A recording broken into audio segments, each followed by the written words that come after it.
What's up, everybody? I'm Jacob. If you're new here, I talk a little bit about everything. And in today's video, I want to talk about algorithms. Algorithms affect our lives in many ways we may not be aware of. And I want to start by telling you a story with a warning. In the early days of Netflix, when they started streaming, because they first started mailing DVDs in the mail, if you recall that, and then they started getting to streaming. I wanted to watch a movie starring Patrick Stewart, who played an aging gay man. I enjoyed the movie, by the way, but I can't remember the name of it. But anyway, after I had finished the movie, I noticed that the recommendation engine in Netflix started recommending gay romance movies.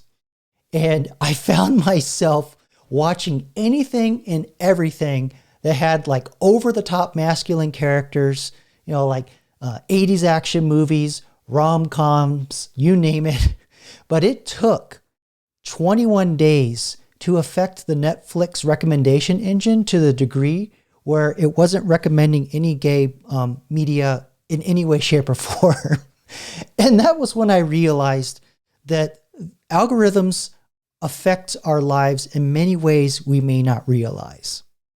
And if we're not careful, we can get stuck inside echo chambers where we only hear one side of the conversation and we never hear another side of a debate. And when we're finally exposed to that, you're shocked. Like you're just not used to hearing another thought. Social media, the feeds. The personalized feeds, that kind of push all the buttons. And even as a content creator, I noticed that when I put out content that might, I know is going to push a lot of people's buttons, that stuff wins every time. It gets the most views. And, that also can be a mechanism for the spread of misinformation. A lot of governments are scared of that. And, these algorithms on social media, they tend to favor sensationalism.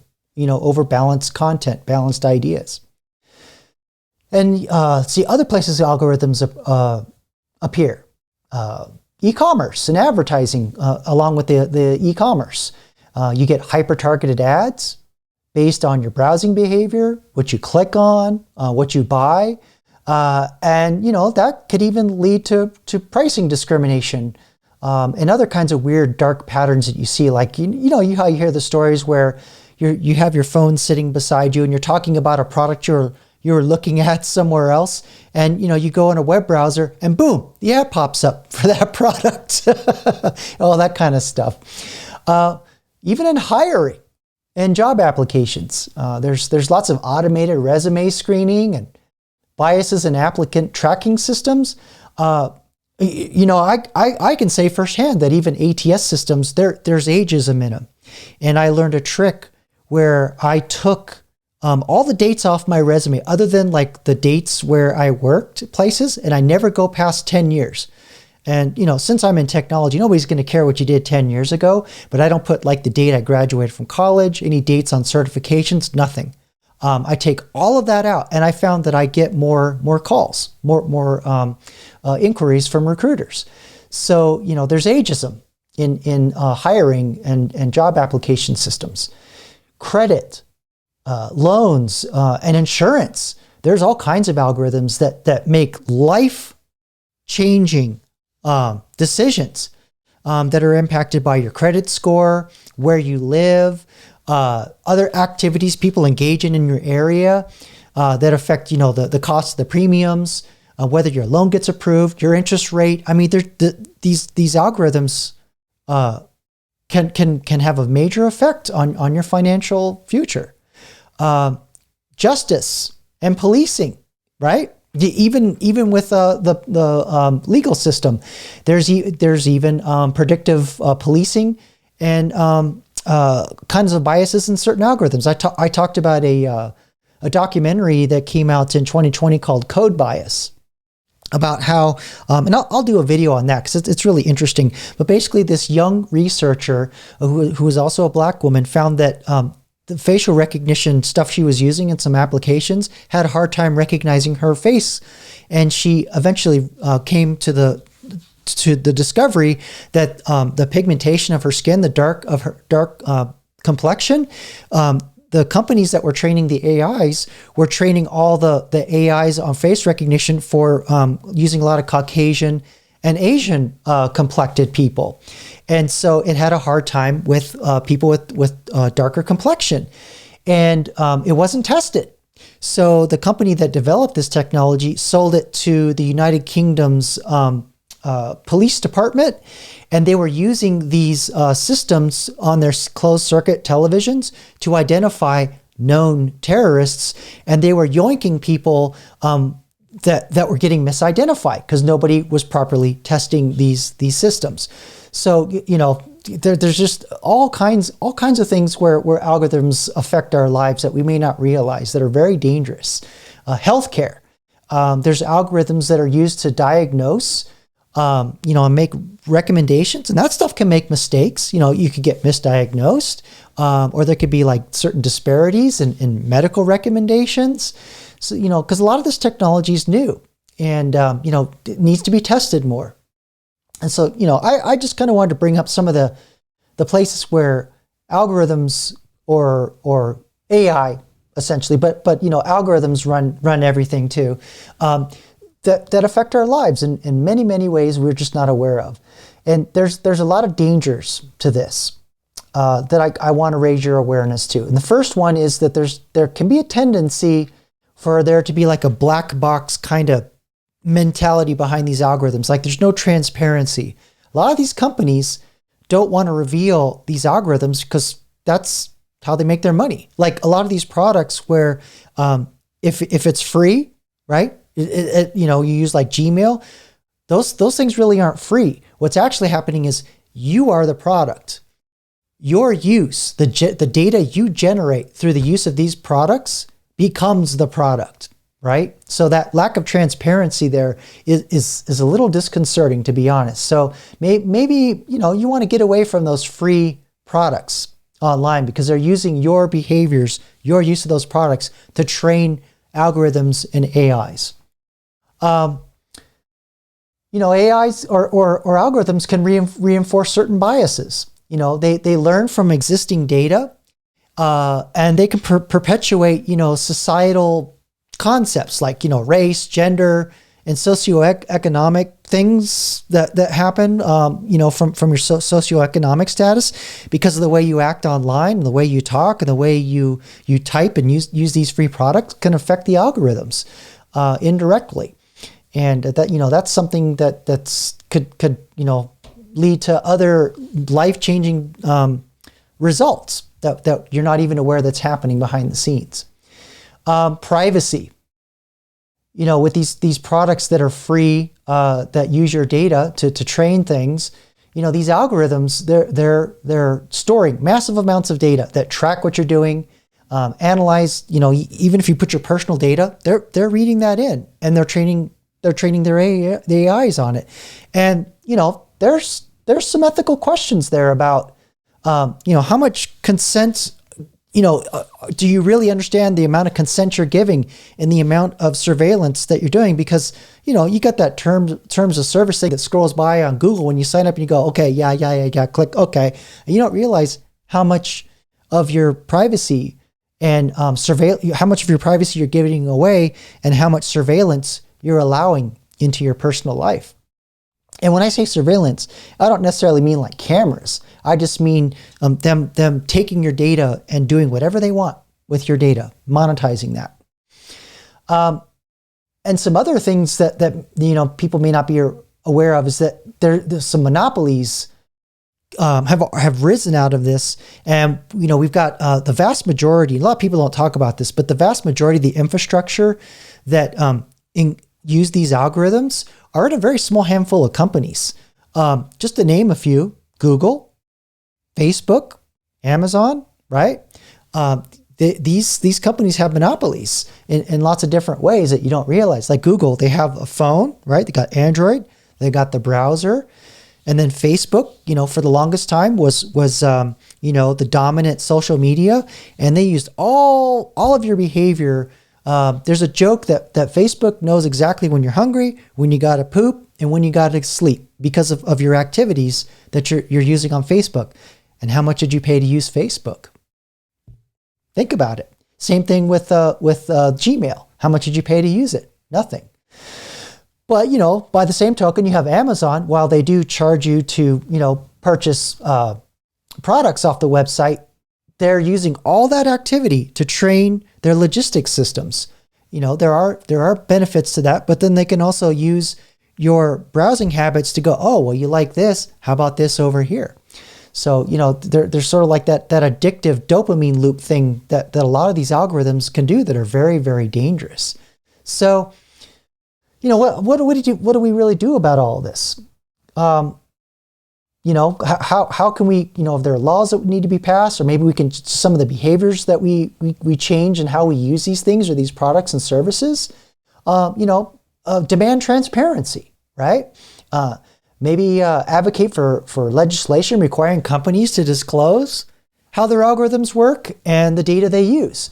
It's like I said, it's kind of a black box. They don't really want you to know what their algorithm is, because that's their moneymaker, and they need your data to feed those algorithms. And that's where you get things like the GDPR in Europe, where you can go in and say, that's my data you're using, I own it, delete it. And, there's similar things in the States, but you got to dig really deep to make sure they delete all your data. And even then, if you go back in and use the service, it reinstalls all the data and starts using it again. So there's all kinds of sneaky ways that they embed themselves in your life like that. There's some other things. We're building more complex,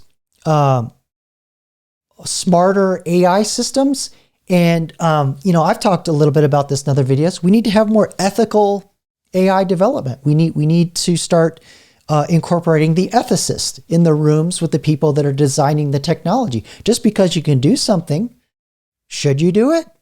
Is there going to be a bias built into the system? Because again, bad data means bad outcomes, right? We used to say in computer software, garbage in, garbage out. Now it's bad data, bad outcomes, because AI can have physical world ramifications. Think about that. Pretty serious. So yeah, ethical AI development is going to be a crucial part of moving forward in all of this, and more user awareness and education. We got to teach how the algorithms influence their choices, and that's why I'm making this video. I talk about you becoming the product by using free services. Maybe not use free services, pay a little extra money to preserve your privacy, but maybe there's some tools that I can get into in the future that kind of helps you counteract some of this manipulation going on. But just even like from the standpoint of the algorithmic bubbles in social media, where you kind of get into the doom scroll and you only see the same opinion and thoughts over and over and over. And this is something like in Red Pill and Manosphere content that I've found that's affected me, that's all you see. So, maybe seek out diversifying your exposure to other opinions. Make sure that, you're reading other news sources that, you may not agree with politically, but at least you can kind of see what the other side's thinking. And you can see what your political proclivities are. And somewhere in the middle, actually, honestly, is the truth, right? Both sides have a narrative they're upholding, and the algorithms just pump that even harder, just amplify that effect even more. It's very dangerous. Maybe decentralize and open source some more of these models. So you have third-party entities that can go in and look and see what tools are actually being used and what's being done. And frankly, this actually is not too difficult, because a lot of the technology these companies use are open source. So this would also too, I think, kind of break the monopoly these companies have as well. But there's a bad side to every coin, right? There's a clean side and a dirty side. And, the bad actors could use the same, technology to do things that would not be good either. But, this is the double-edged sword of technology. And, we just got to find a balance in there. Stronger privacy protections. Already we're seeing the GDPR was sort of like the first attempt where at least we can control, as an owner or a user on a website, there's the concept of you owning the data that you're generating, even though you're not storing that data. Just by use of a service, you own any data that's generated that they use to train their AIs. The data that you do generate and store, you own all of it. You have control over that. And I would like to see more of that spread around in other countries. We don't have that here so much in the States, and that does make me nervous. Maybe some kind of auditing around the algorithms. Maybe third-party audits of algorithms used in critical sectors like healthcare, hiring, law enforcement, because those are three, and finance. Because we have like the Equal Opportunity Lending Act, and then healthcare. There's certain like you can't deny care, like a Hippocratic Oath, and like I said, bad data, bad outcomes, and we're starting to see a lot more bad outcomes because a lot of these systems aren't getting tested. So by having these AI ethicists, I think that's a good step towards having these regular audits. So maybe standardizing the auditing in these industries. I'm not a huge regulation person, but seeing some of these outcomes that have been coming out of companies just being kind of negligent, it's kind of scary where some of this could go. But anyway, I just thought I just made a list of these things, and I thought maybe it'd be interesting to kind of explore a little bit. So in conclusion, algorithms, they're not inherently good or bad. They're just tools, right? And the responsibility of who's making these algorithms is spread, right? It's not just the users being owning their data and being able to control what they can do with the data, but also the people that develop them. By having this AI ethicist sitting in the organization, and having a standardization there, I think would be a great step forward. And I just want to close by reminding you that, my Netflix experience just kind of shows that, we can push back to a degree, but, algorithms are growing more powerful, and, they're kind of getting beyond the control, and the complexity is growing beyond the control of the people that are creating them. And like I said, bad data, bad outcomes. So if any bad data gets in there, you get some bad outcomes. And, to a degree, some kind of collective action, I think, is necessary to prevent more unintended consequences. But, personal responsibility of your data is a great step forward. And having the ethicist in the room while they design these and architect these AIs to basically be the voice of reason in the room, I think are two great steps. Anyway, thanks for watching. If you like this kind of content, please like and subscribe. And in the meantime, comment below. And until the next one, peace.